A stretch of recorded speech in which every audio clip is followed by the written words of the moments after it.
Une des fonctionnalités uniques de Magic School AI se retrouve dans la section Magic School Labs. Magic School Lab offre deux outils, un pour l'analyse de données et l'autre pour l'analyse avancée des images. Ce qui nous intéresse ici, c'est l'outil Magic School Data, un outil pratique pour analyser les données et générer des tableaux qui permettraient d'analyser les tendances et la progression de nos élèves. Alors, comment utiliser cet outil? Nous allons tout d'abord nous diriger vers la section Magic School Labs, dans le menu à droite de l'écran. Ensuite, nous allons choisir « Essayer Magic School Data ». Maintenant, vous pouvez importer ou sélectionner votre fichier CSV ou Excel, puis lancer l'analyse. En quelques secondes, Magic School Data va mettre en évidence les tendances et comparaisons. Mais la première interaction vous permettra d'avoir un résumé qualitatif des données présentes dans le fichier.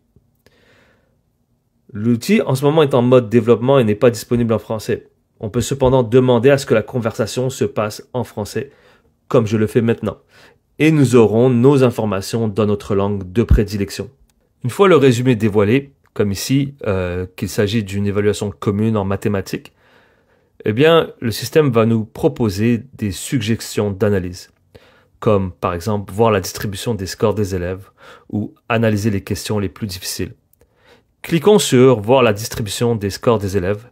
La distribution a été présentée sous forme de quartile, mais elle n'a pas encore été visualisée sous forme de graphique.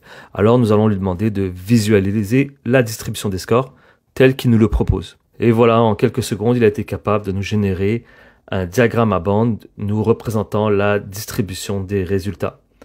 Maintenant, on pourrait lui poser des questions un peu plus précises pour savoir quelles ont été les questions les moins réussies, par exemple. Ici, la réponse semble être vague. Alors, nous allons cliquer sur une des questions prédéterminées, analyser les erreurs communes par question. Là encore, il faut être vigilant, car il semble qu'il est mal analysé, puisqu'il semble nous donner des analyses liées à un test de géographie plutôt que de mathématiques. Donc, nous allons le recadrer très rapidement pour qu'il puisse se rediriger vers les questions mathématiques. Il semble finalement avoir compris qu'il s'agit d'une évaluation mathématique et nous propose l'analyse des réponses qui sont liées aux difficultés principales. Et donc là, on peut voir qu'il s'agit des opérations avec les nombres négatifs ou encore les questions qui nécessitent des calculs.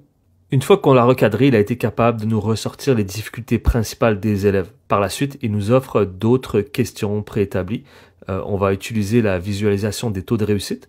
Ce qu'il s'apprête à faire en nous offrant un diagramme à bande en fonction des différents domaines, ce qui nous donne un meilleur aperçu des résultats des élèves et où se retrouvent les difficultés. Finalement, on peut aussi lui demander de nous offrir des solutions qui vont nous permettre d'aider les élèves en salle de classe avec des activités concrètes. Donc voilà, c'était l'outil Magic School Data. J'espère que cet outil vous aidera à mieux analyser les données de vos propres élèves.